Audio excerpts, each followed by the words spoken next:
Sudah berada dalam jarak kisaran 1 meter di dekat si Adi. Sambil berdiri, mereka bertiga nyengir aneh.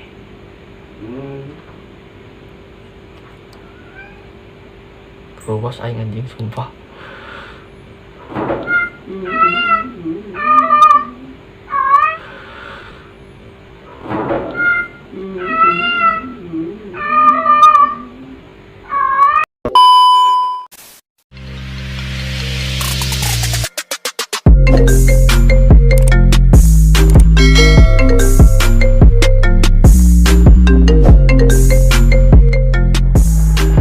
Hey yo, what's up, mabreng.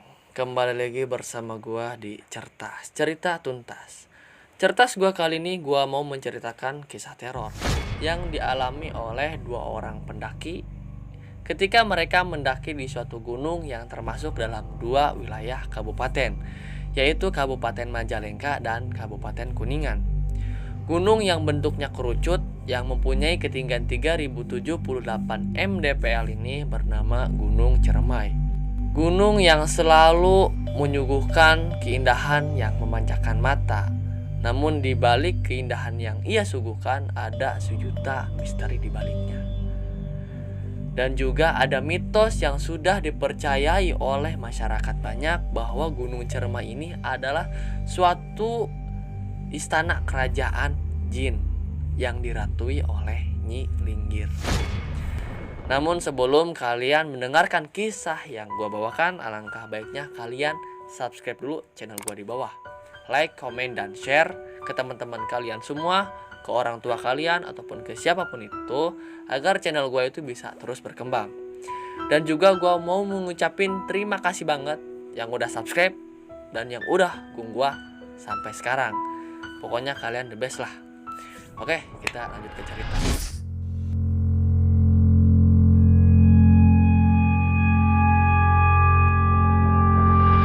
Jadi cerita ini gua angkat dari kisahnya Bang Aras Anggoro yang ia ceritakan di sosial medianya. Lalu gua pun meminta izin ke Bang Aras untuk menceritakan ulang kisahnya tersebut di channel gua. Jadi Bang Aras itu bercerita ada 2 orang pendaki yang berasal dari Jakarta yang bernama Adi dan Ayu. Mereka adalah seorang teman dan juga mereka mempunyai hobi yang sama, yaitu mendaki gunung. Singkat cerita, mereka sampai di kawasan Gunung Ciremai.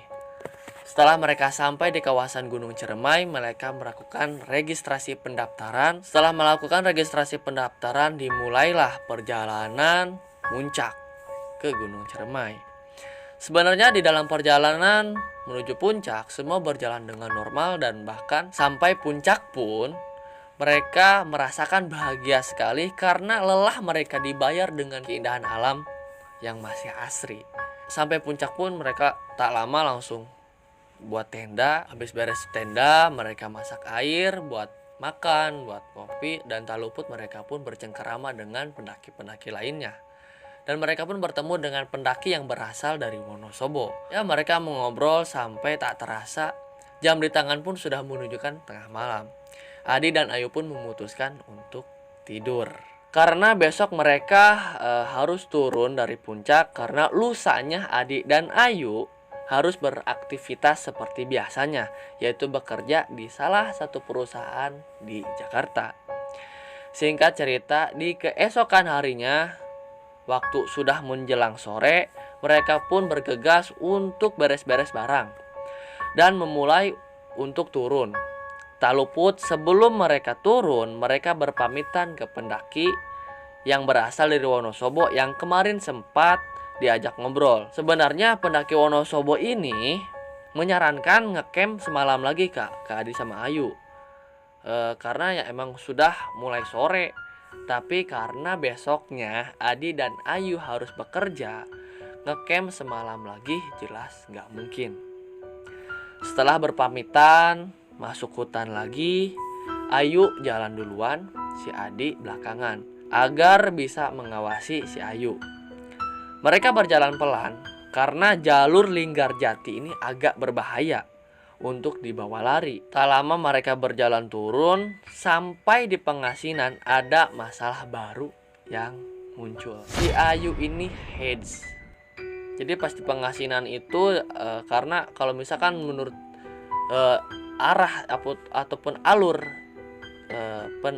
alur Linggarjati ini, kalau misalkan dari puncak pos Pengasinan, pos Sanggabuana, pos Batulingga, dan seterusnya. Setelah memasang pembalut, mereka melanjutkan perjalanan. Dan di perjalanan pun sebentar-sebentar si Ayu ini meminta untuk istirahat. Ya mungkin ini pengaruh dari headsnya si Ayu. Tapi ada keanehan yang terasa ketika mereka melewati pos Sanggabuana. Mereka tidak bertemu satu pendaki pun yang naik. Padahal ramainya pendaki inilah yang membuat Adi berani untuk turun walau kesorean. Jam 5 sore mereka sampai di pos Batulingga. Ada sedikit tanah lapang untuk mereka istirahat. Di situ mereka masak mie dan minum kopi. Gimana Di? Udah sore banget nih, kita nge-camp lagi apa gimana? Kata Adi, lanjut aja yuk, tanggung capek sekalian aja katanya gitu. Nah, jadi mereka beristirahat. Tapi setelah di rumah, si Adi ini sama si Adi ini baru ngeh ataupun baru tahu ada kesalahan fatal yang dibuat ataupun yang dilakukan, yaitu di pos Batulingga dan di Sanggabuana. Jadi si Ayu cerita, waktu di Sanggabuana dia sebel banget, harus bentar-bentar berhenti karena kasih jalan pendaki yang mau naik. Dia sempat ngomel. Jadi si Ayu itu pernah berkata di pos Sanggabuana, andai nggak ada pendaki yang lain ataupun pendaki yang naik, kayaknya enak nih turun. Kebetulan ataupun gimana, dari pos Sanggabuana sampai bawah mereka tak menemukan satu pun pendaki yang naik. Dan kesalahan fatal yang benar-benar fatal, yaitu pada saat di pos Batulingga. Jadi si Ayu ini ngebuang pembalut yang dia pakai di semak-semak. Nah itu kesalahan fatal banget karena sudah mengotori gunung. Setelah pembuangan tersebut ataupun pembuangan pembalut tersebut, mulai dari pos Batulingga sampai bawah, itu semua adalah teror.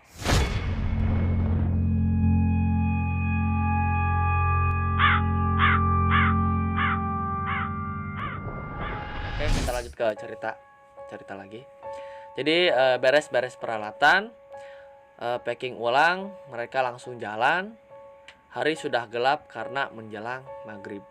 Seperti biasa, pas pada saat turun, Ayu di depan, Adi di belakang. Tapi Adi ini udah merasa di antara semak itu, di balik pohon, setiap tempat yang gelap seperti ada yang mengawasi. Kepalanya si Adi juga merasa nyeri. Jadi emang ada berdasarkan pengalaman si Adi bahwa kalau misalkan kepala nyeri, biasanya ada aktivitas mistis. Nah, di belokan hutan, si Adi ini kaget melihat Ayu berhenti dan badannya menghadap ataupun jadi si Ayu ini di depan ya, Adi di belakang. Ayu itu tiba-tiba berhenti dan langsung berbalik arah ke si Adi. Si Ayu ini bilang seperti ini, "Di, lu jalan duluan ya, gua pegang carry lu." Kata si Ayu. Ya, Adi hanya bisa mengangguk. Jadi posisi pada saat itu si Adi ini di depan, Ayu di belakang, pegang carrier si Adi. Jalanan emang udah bener gelap total. Penerangan cuman dari cahaya headlamp. Dari sudut matanya si Adi ini sempat melihat ada bayangan hitam yang berdiri di pohon. Tapi waktu si Adi ini menoleh ke arah tersebut, gak ada sama sekali ataupun tidak ada siapapun. Lalu ada suara bisik-bisik yang jelas sekali. Yang tadinya si Adi pikir itu suara itu seperti suara pendaki lain yang mau naik gitu. Nyatanya jalur di depan cuma kosong dan gelap, tidak ada siapapun. Si Adi hanya bisa berdoa dalam hati, mohon perlindungan kepada Allah. Tak lama setelah kita berjalan, tiba-tiba nih si Ayu ini nangis cuy. Jadi dia jatuh, terduduk, kepalanya itu disembunyikan di antara lututnya. Dalam sesungguhkannya, dia berulang kali menyebut kata ataupun kalimat yang berucap pocong, pocong. pocong, pocong. Mendengar itu, bulu kuduk Adi berdiri total. Adi ini melihat segala arah dengan panik. Sosok itu tidak ada. Jadi si Adi ini bujuk si Ayu untuk berjalan lagi sambil mengingatkan untuk berdoa. Setelah diingatkan, akhirnya si Ayu ini mau berjalan lagi. Setelah matanya itu ditutup pakai bab. Dengan cara itu Ayu tidak lagi histeris, tapi jalan kian lambat karena ya emang si Ayu ini nggak bisa lihat. Jadi sepanjang jalan juga si Adi ini terus melihat kelebatan hitam. Kadang semak-semak bergoyang sendiri. Suara-suara dalam bahasa Sunda yang emang Adi ini nggak ngerti.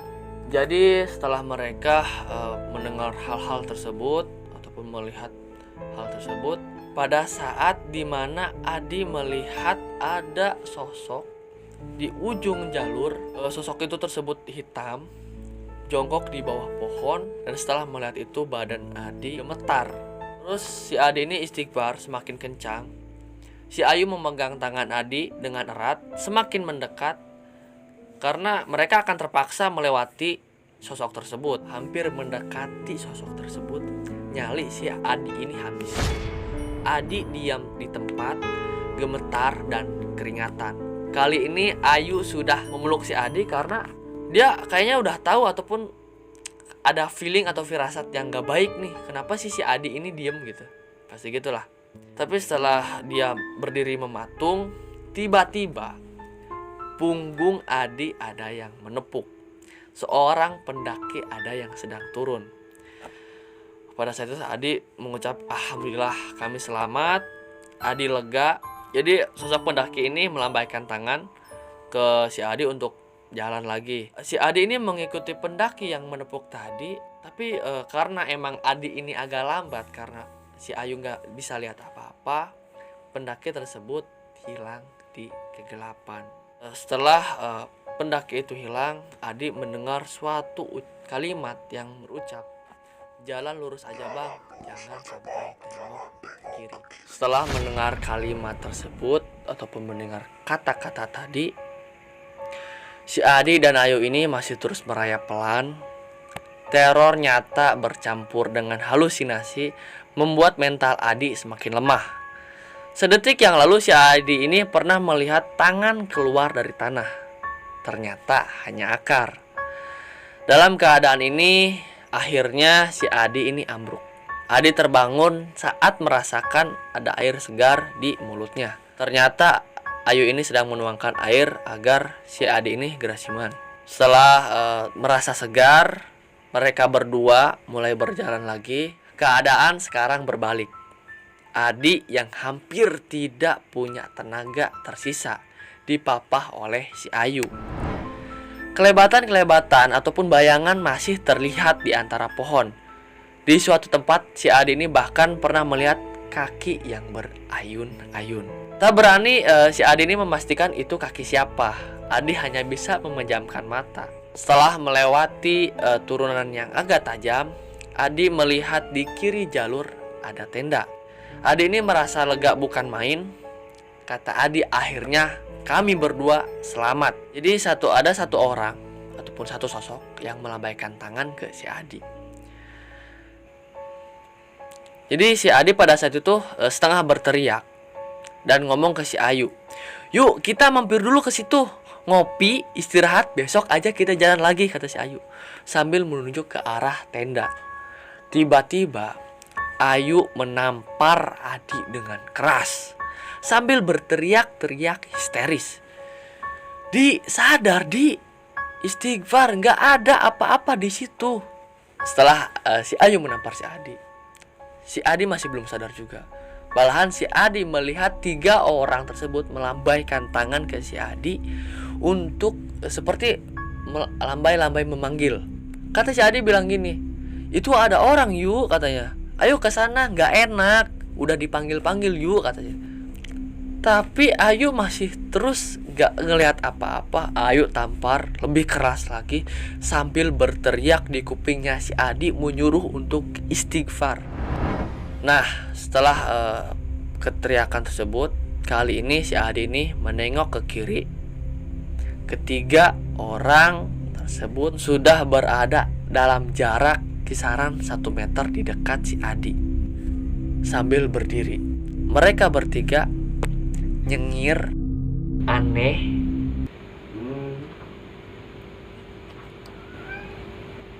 Terus aing anjing sumpah.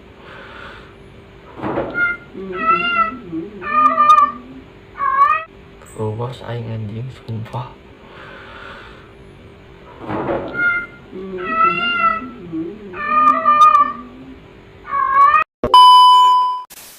Setelah si Adi ini bilang itu ada orang, si Ayu ini nampar si Adi lebih keras, lalu berteriak di kuping si Adi, menyuruh si Adi ini istighfar. Ditampar mungkin merem. Setelah membukakan mata, 3 orang tersebut berada di dekat si Adi berjarak kisaran 1 meter, dan sosok tersebut nyengir aneh. Dan tiba-tiba setelah nyengir, kepala 3 sosok tersebut jatuh ke tanah dan menggelinding mengarah ke dekat si Adi. Si Adi ini histeris dan langsung lari. Jadi setelah melihat tersebut, si Adi ini langsung lari bergegas menjauh dari 3 sosok tersebut. Tak sadar bahwa si Adi ini ninggalin si Ayu di belakang. Kaki si Adi ini udah lemas, jantung berderap kencang, mau balik menyusul Ayu. Si Adi ini udah kelewat takut. Tapi setelah si Adi ini diem, tak lama kulihat si Ayu ada berjalan turun. Begitu dekat, jadi setelah turun, si Ayu ini cuma nepuk si Adi, mengajak untuk jalan lagi. Si Ayu di depan, Adi di belakang. Tapi si Adi ini pelan-pelan memperlebar jarak dengan si Ayu. Terus terang si Adi ini emang gak yakin itu tuh si Ayu asli atau bukan. Segala doa udah dipanjatkan oleh si Adi. Ada rasa menyesal kenapa si Adi ini tidak hafal dengan ayat kursi ataupun ayat-ayat Al-Quran. Adi berjalan dengan mata menatap ke tanah ataupun ke bawah, karena di sekitaran si Adi ini ada penampakan di mana-mana. Bahkan sambil mata terpaku ke tanah, Adi ini bisa melihat di sebelahnya ada kaki-kaki yang dilewati. Ada yang kecil, ada yang besar, ada yang hitam, ada yang memakai kain putih juga. Jantung si Adi ini sudah terasa mau copot ketika Ayu yang berjalan 3 meter di depannya tiba-tiba berlari dan langsung naik ke pohon sambil tertawa cekikikan. Si Adi langsung putar arah, lari ke atas lagi. Tidak jauh setelah lari, Adi ini melihat si Ayu sedang bersandar di pohon sambil menangis. Instingnya si Adi mengatakan bahwa ini benar si Ayu yang asli. Tapi begitu disentuh oleh si Adi, si Ayu ini berteriak histeris. Si Ayu ini bilang gini, pergi, pergi. Dia langsung jatuh lemas saat dia sadar bahwa yang menyentuhnya ini adalah si Adi. Di ini lu kan, kata si Ayu. Lalu mereka mulai berjalan lagi. Semua penampakan muncul. Ada yang bertengger di pohon, kepala yang nyembul dari semak-semak, bau-bau busuk dan wangi melati yang silih berganti. Adi dan Ayu berusaha tetap berjalan di tengah jalur. Mereka sangat takut jika terlalu kiri ataupun ke kanan. Takutnya ada tangan yang akan menarik mereka ke semak-semak. Belum lagi nih, ada suara-suara ataupun ada suara yang terdengar marah tapi dalam bahasa Sunda yang gak mengerti. Ada juga tertawa yang cekikikan, ada yang mengucapkan assalamualaikum berulang-ulang. Adi sempat berlindung di balik pohon. Jadi si Adi ini pernah berlindung ataupun sembunyi di balik pohon karena Adi ini melihat kuda lewat tanpa ada penunggangnya. Mereka akhirnya lepas dari hutan dengan susah payah. Tidak pernah terpikir untuk melihat sekarang itu jam berapa, tapi gangguan masih belum mau melepas mereka. 1-2 tangan atau kepala masih muncul dan hilang di sudut mata kami. Setelah kejadian tersebut, ada suara burung terdengar jelas, yaitu burungnya itu suaranya seperti kau kayak gitulah suaranya lah. Jadi si Adi ini merasa entah terlewat biasa atau sudah pasrah. Adi 100% yakin ini pasti burung jadi-jadian. Jadi burung ini lewat di atas mereka berdua. Burung ini hitam, terbang dengan pelan. Lalu setelah itu Ayu jatuh pingsan. Setelah Ayu pingsan, perasaan si Adi kembali berantakan. Ada apa lagi ini? Sebelum pingsan, jadi si Adi ini sempat melihat ada yang membuat si Ayu ini tumbang. Jadi di belakang burung tadi ada yang terbang mengikuti, yaitu sebuah kurung batang. Dan itulah yang menyebabkan si Ayu pingsan, si Adi juga pingsan.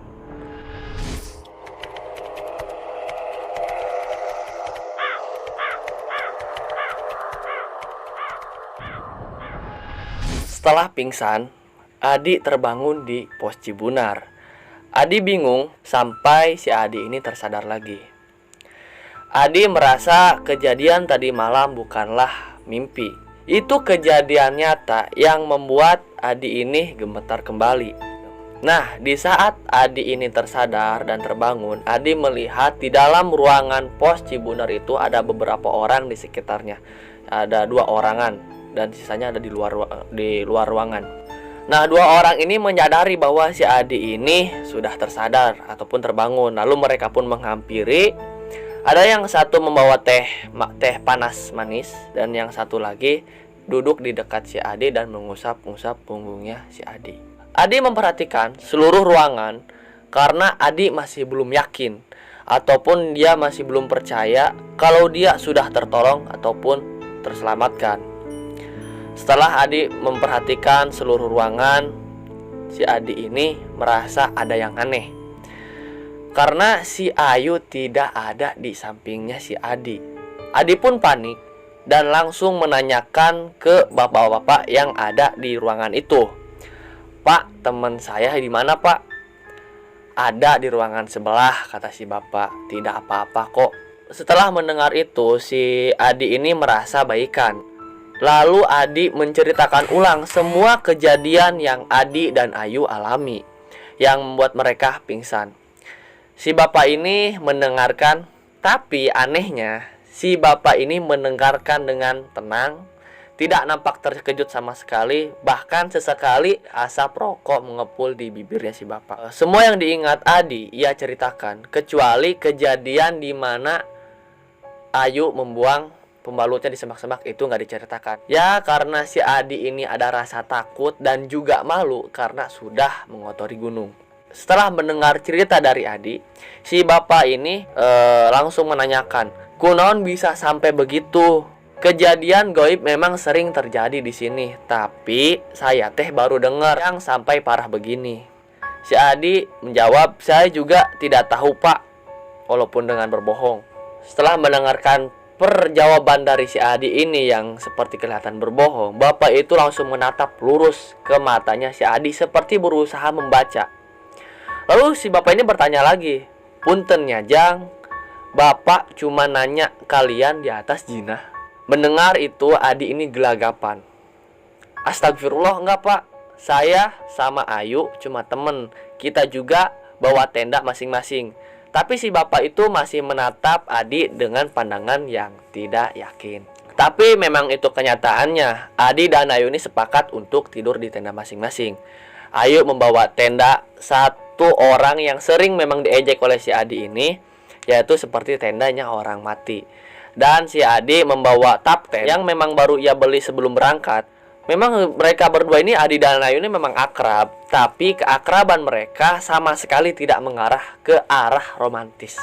"Ya sudah," kata si bapak tadi, "ya sudah, kamu istirahat dulu sebentar, nanti ada yang datang bawa lauk dari bawah. Kamu langsung makan aja ya, diisi perutnya," kata si bapak. Si Adi ini mengangguk, "Terima kasih Pak," katanya gitu. Bapak itu langsung keluar, menemui beberapa orang yang sejak tadi diam-diam mendengarkan pembicaraan mereka, ataupun pembicaraan si Adi dan bapak-bapak 2 tadi. Jadi kata si Adi, di luar ruangan pos Cibunar itu ada kisaran dari 4 orangan lah. Setelah bapak-bapak tadi keluar, sepertinya mereka itu ngobrol, namun dibicarakan dengan dalam bahasa Sunda yang tidak dimengerti oleh Adi. Tapi naik turunnya intonasi obrolan mereka yang pastinya membicarakan Adi dan Ayu, yang membuat perasaan si Adi ini tidak enak. Lalu si Adi pun melihat jam tangannya menunjukkan jam 11 siang. Buat orang yang habis-habisan diteror tadi malam, tak terbayangkan gembiranya melihat cahaya matahari. Adi melihat karirnya ada di pojok ruangan, juga sepatu milik Ayu. Lalu si Adi ini menghampiri karirnya, lalu dibukalah karirnya untuk mencari handphone dan charger. Tapi pada saat dia mengambil handphone dan charger, si Adi ini mendengar erangan suara si Ayu. Suaranya itu ada di ruangan sebelah. Setelah mendengar erangan si Ayu, bulu kuduknya si Adi kembali berdiri dan berkata, apakah cobaan ini belum selesai? Adi memberanikan diri melongok ke ruangan sebelah. Tapi pas dia melihat si Ayu di ruangan sebelah, hatinya langsung menceos melihat keadaan Ayu. Jadi si Adi melihat di sekitar si Ayu itu ada satu orang ibu-ibu tua sedang memijit keningnya Ayu sambil komat-kamit. 3 orang lainnya memegangi tangan dan kakinya si Ayu. Ayu sendiri sedang berontak hebat berusaha melepaskan diri. Badannya dilentingkan ke atas dan ke bawah dengan secara brutal. Kakinya berusaha menendang orang yang memegangi kakinya. Matanya merah melotot hingga nyaris keluar. Ketika si Ayu melihat si Adi ini, si Ayu ini tertawa. Tertawa mendesis seperti ular, lalu berteriak histeris. Setelah si Adi melihat si Ayu yang emang menatap dia, yang dengan secara seperti itu, si Adi ini langsung shock melihat keadaan si Ayu, hingga cuma bisa berdiri di tempat dan mematung melihat si Ayu.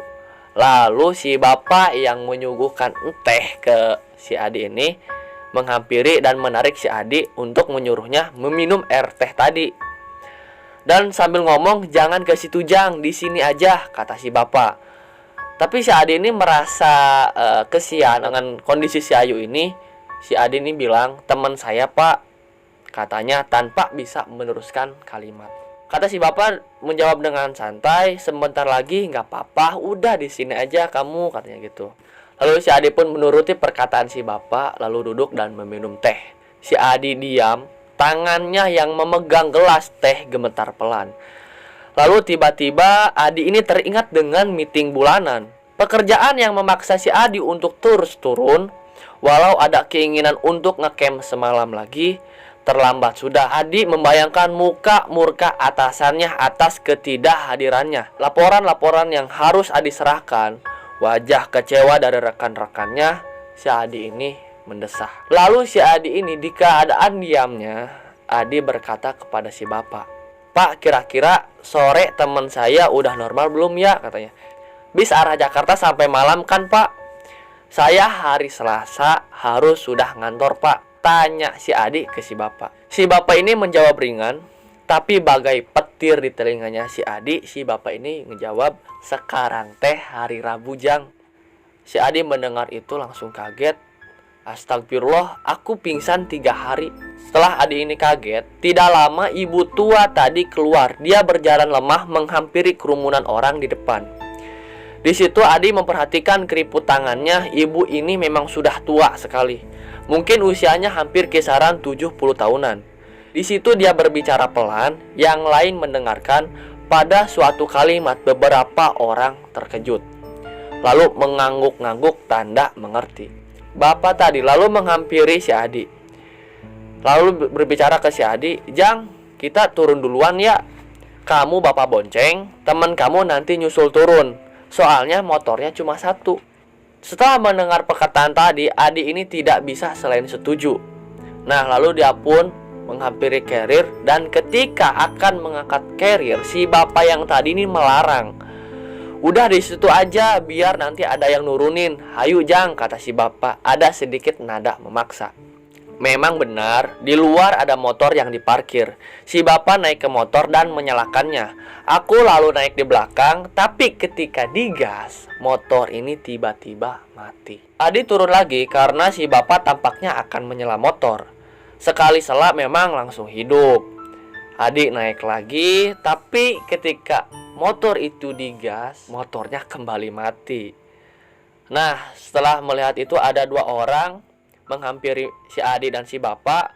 Yang seorang menggantikan si bapak dan yang satu lagi menyalakan motor. Motor itu memang kembali menyala. Dia lalu berjalan 5 meteran. Jadi setelah menyala, motor tersebut oleh 2 orang tadi yang naikkan itu dites. Maju dulu 5 meteran, terus putar balik lagi. Nah, setelah beres dites oleh 2 orang tadi, lalu digantilah sama si bapak dan si adik. Tapi pas si adik ngebonceng motor itu, motornya kembali mati. Dan setelah kejadian itu, si adik ini merasa tampaknya penghuni Cermai tidak akan mau melepaskan Adi dan Ayu dengan mudah. Nah, akhirnya jam 4 sore si bapak itu memanggil si Adi untuk masuk. Di dalam ada si ibu tua sudah menunggu. Ibu itu mengatakan sesuatu kepada si bapak yang mendengarkan dengan menunduk menatap lantai. Ibu ini pastinya tidak bisa berbahasa Indonesia. Si ibu tua ini ngomong ke si bapak. Jadi intinya, Jang, si emak udah berusaha, tapi setan yang masuk ke tubuh teman si Ujang ada banyak. Dikeluarin satu, yang lain masuk. Begitu terus. Dan ada satu makhluk yang emak sendiri gak bisa ngeluarin. Bentuknya ular hidung bertanduk ataupun ular hitam yang bertanduk. Adi ini mendengarkan dengan khawatir. Intonasi si bapak ini mengisyaratkan ada kabar yang lebih buruk. Kata lanjutnya si bapak, makhluk itu dendam sama teman si Ujang. Karena teman si Ujang ini udah lancang ngotorin rumahnya. Jadi teman si Ujang mau diambil dan mau dikawinin. Nah, setelah mendengar itu, si Adi ini benar-benar panik.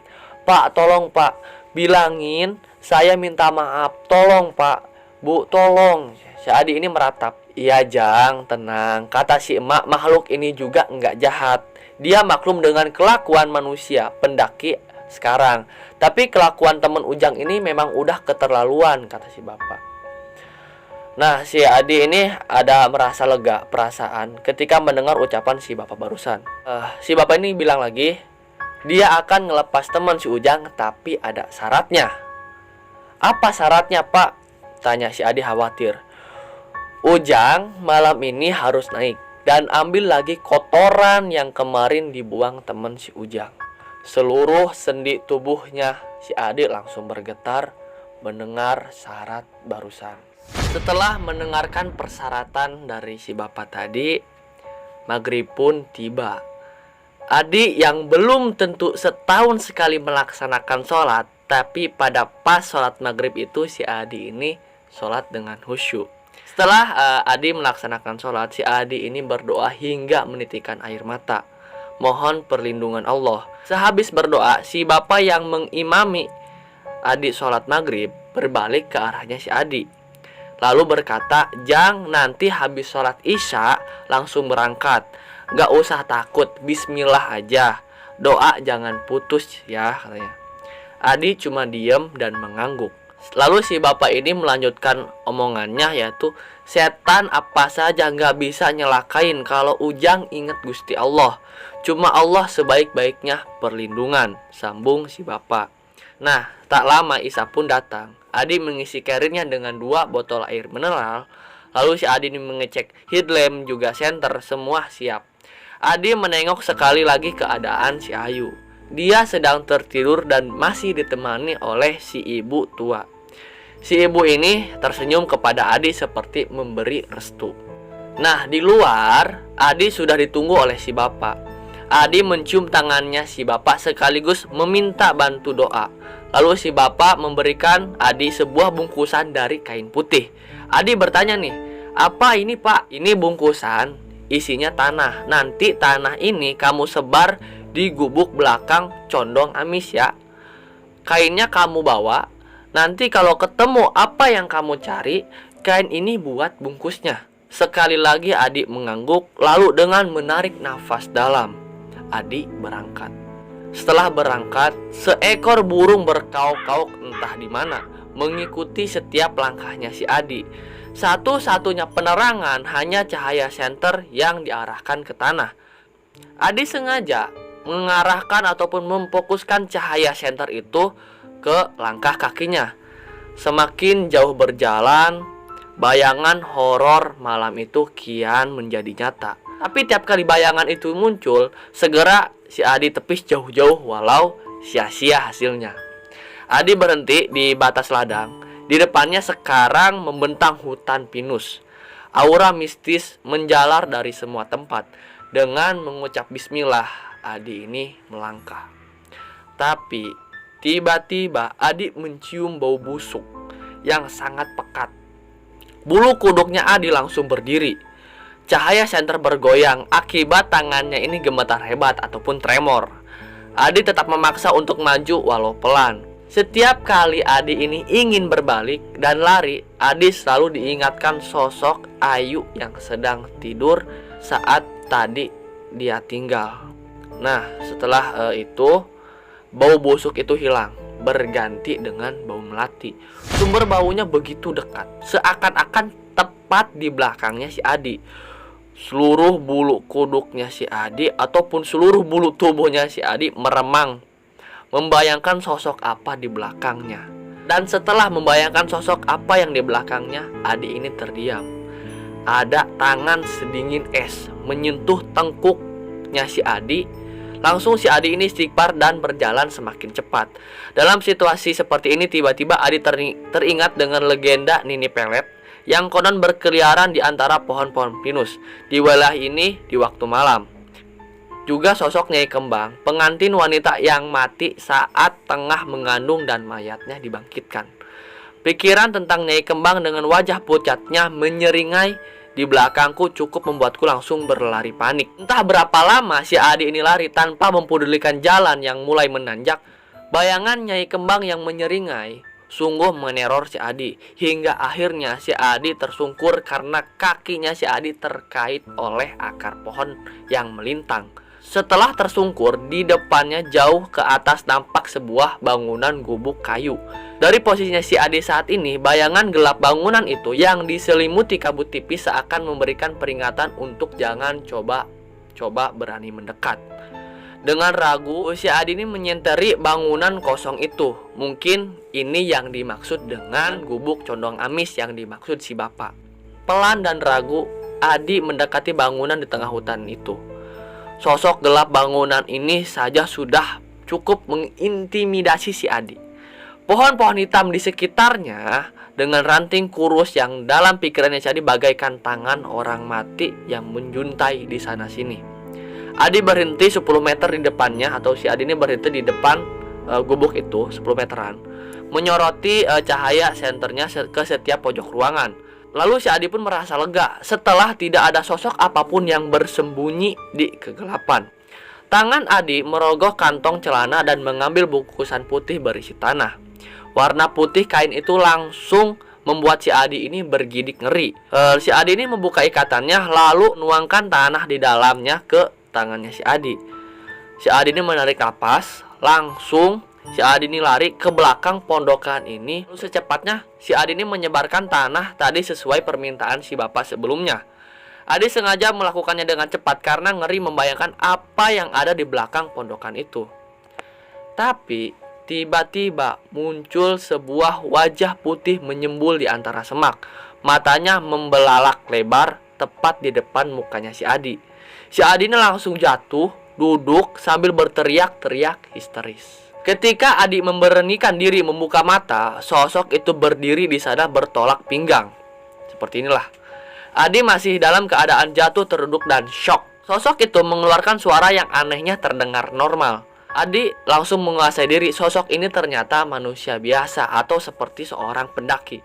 Adi masih bengong, tak percaya melihat manusia normal berdiri di hadapannya. Sosok itu bicara lagi. Kali ini tangannya menunjuk ke kolong gubuk. Apa-apaan nih, mie gue jadi gak bisa dimakan kan sekarang, katanya gitu. Si Adi ini terpana, matanya bolak-balik melihat sosok itu dan mie yang baru direbus di atas kompor portable kotak. Benar, mie itu sudah bercampur tanah merah yang tadi memang dilempar oleh si Adi. Ketika suasana makin tenang, barulah Adi menyadari sosok itu memang manusia biasa yang memakai kemeja lapangan warna hitam, celana PDL, dan sepatu running. Si Adi ini melihat sekali lagi sepatu runningnya menapak ke tanah. Lalu si Adi pun merasa, oh ini emang bener nih, emang ini bener-bener manusia gitu. Lalu sosok tadi mengambil tangannya si Adi dan menolongnya untuk berdiri. Sosok tadi melihat tubuhnya si Adi itu dari bawah sampai atas. Lalu dia itu ngomong, apa-apaan barusan, katanya gitu. Si Adi ini langsung bilang gini gelagapan, maaf bang, saya beneran nggak tahu ada orang di sini, kayak gitu. Si Adi ini meminta maaf lah. Langsung si sosok ini bertanya, naik berapa orang? Si Adi jawab, gue sendiri bang, kayak gitu. Sekarang Adi bisa melihat dengan jelas orang ini. Tingginya sama dengan si Adi, usianya mungkin menjelang 50 tahunan, tapi sosoknya nampak lebih muda. Cahaya memantul dari kacamata bulatnya, matanya penuh selidik memandang si Adi. Kata si sosok tadi, nggak dianjurkan jalan malam sendiri di Cermai. Emang dapat izin naik itu dari bawah, kata si abang-abang tadi. Iya bang, dapat, kata si Adi. Ya udah istirahat dulu aja, mau mie gue masak dulu lah. Yang tadi harus dibuang gara-gara lu sih, katanya gitu. Barulah sekarang si Adi ini melihat dengan jelas. Di belakang gubuk ini dia menggelar matras. Carrier besar berdiri menyandar di tiang kayu. Setelah istirahat ataupun diam dulu, si sosok tadi itu mencairkan suasana. Dia nanya-nanya ke si Adi, siapa nama lu, dari mana, katanya. Saya Adi bang, dari Jakarta. Kalau abang, jawabnya si Adi. Sambil tetap membelakangi si Adi sibuk dengan kompornya, dia menjawab, gua Moka, atau bisa dipanggil Bang Moka aja. Si Adi ini sama sekali tak peduli dia dari mana. Si Adi ini sangat bersyukur bahwa bukan hanya dia sendiri di gunung ini. Rasa aman dan tenang sudah mulai menguasai di dadanya si Adi. Setelah mie ini matang, si Bang Moka ini mengeluarkan mangkok plastik dari carriernya, menuang sebagian mie itu ke dalam mangkuk dan dikasihkan ke si Adi, dan sisanya lagi langsung dimakan oleh Bang Moka. Masih di dalam wadah itu misting, masih di dalam wadah misting. Sambil makan, si Bang Moka ini terus-terusan memperhatikan si Adi. Setelahnya Bang Moka ini mengeluarkan rokok kretek dari kantong bajunya, lalu menghisapnya sangat dalam, mungkin rasa menikmati lah ya. Setelah menghisap rokok, Bang Moka ini bilang, jadi lu orangnya ya. Si Adi dengan kaget, gimana bang maksudnya, katanya. Lalu Bang Moka memandang si Adi dengan tatapan kesal. Dia pun ngomong, kalian tuh semua pendaki sama saja. Biasanya cuma ngotorin gunung, gak punya rasa hormat sama sekali. Adi terperangah. Abang udah tahu ya, si Adi tuh kaget. Abang udah tahu ya. Nih gini, kata Bang Moka, Mak Encep ini nitipin lu ke gua. Dia yang cerita semua, mulai dari sini sampai atas lu bakalan bareng sama gua, katanya. Mak Encep? Mak Encep siapa bang, kata si Adi. Kata Bang Moka, ini bocah emang gak ada hormat-hormatnya sama orang tua. Mak Encep yang dari kemarin nolongin lu sama temen lu. Kalau enggak ada Mak Encep, temen cewek lu pasti udah lewat dibawa ke alam lain, jawabnya Bang Moka ketus. Rupanya ibu tua yang terus-terusan menjaga Ayu di Cibunar itu namanya Mak Encep. Adi memang sama sekali tidak bertanya nama ibu tua tadi. Juga bapak yang menjaga si Adi. Nah, si Adi ini baru merasa menyesal menyadari betapa kurangnya sopan santunnya si Adi pada orang yang sudah beberapa hari menolong dia dan si Ayu. Bang Moka itu langsung ngomong, Mak Encep juga yang ngejagain lu ngelewatin hutan pinus. Makanya lu bisa aman sampai sini. Kalau enggak, lu bisa dimakan setan pengantin tadi. Tapi tadi saya jalan sendiri bang. Mak Encep, setan pengantin? Adi bertanya bingung. Tapi Bang Moka tidak menjawab. Bang Moka cuma tersenyum sinis sambil membereskan carriernya. Setelah selesai packing carrier, Bang Moka ini berjongkok dan berkata serius, mulai dari sini perjalanan kita gak akan gampang. Lu cukup ngikutin gua, baca doa yang lu tahu, dan juga pikiran lu jangan sampai kosong. Si Adi ini gugup ataupun gagap lah. Iya bang, jawabnya seperti itu. Lalu Bang Moka bilang lagi, kita bakal disambut oleh semua penghuni Cermai, dari yang bentuknya abstrak sampai solid, dari yang nyaru jadi manusia sampai yang mukanya berantakan. Jadi lu harus siapin mental. Kalau lu nggak selamat di sini, temen lu di bawah juga nggak bakalan selamat. Iya bang, jawabnya si Adi. Bang Moka bilang, lu inget dua ini. Kalau tiba-tiba muncul suara gending gamelan, apapun yang terjadi, kita harus diam, jangan bergerak. Paham lu? Kata Bang Moka. Iya bang. Yang keduanya apa bang, kata si Adi. Lu bakal ngeliat banyak penampakan nanti. Tapi ada satu penampakan yang paling berbahaya, yaitu penampakan kelong wewe.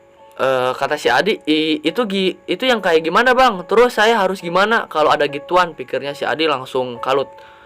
Nah, Bang Moka bilang, kelong wewe itu bentuknya perempuan telanjang, rambutnya awut-awutan, lehernya miring kayak patah, lidahnya ngejulur keluar, teteknya panjang ngegantung sampai ke paha. Adi menelan ludah membayangkan sosok itu. Kalau dia muncul, lu harus pura-pura nggak lihat apapun yang dia lakukan, walaupun mukanya nempel di muka lu harus pura-pura nggak lihat. Kalau enggak, si Adi langsung memotong. Kalau enggak gimana bang? Kalau dia sampai tahu lu bisa lihat dia, lu bakal ditarik ke atas pohon, artinya lu ditarik ke alamnya. Dan lu gak bakal bisa balik lagi, kata Bang Moka. Si Ade ini bilang, iya bang, badannya langsung mulai gemetar lagi. Ya udah, doa aja, semoga makhluk itu gak muncul. Susah nolong orang yang udah diculik kelong wewe. Lu harus waspada, kalau lu nyium bau khasnya, kalau bau itu muncul, kemunculannya dijamin pasti. Bau apa bang? Tanya si Adi. Bau pandan.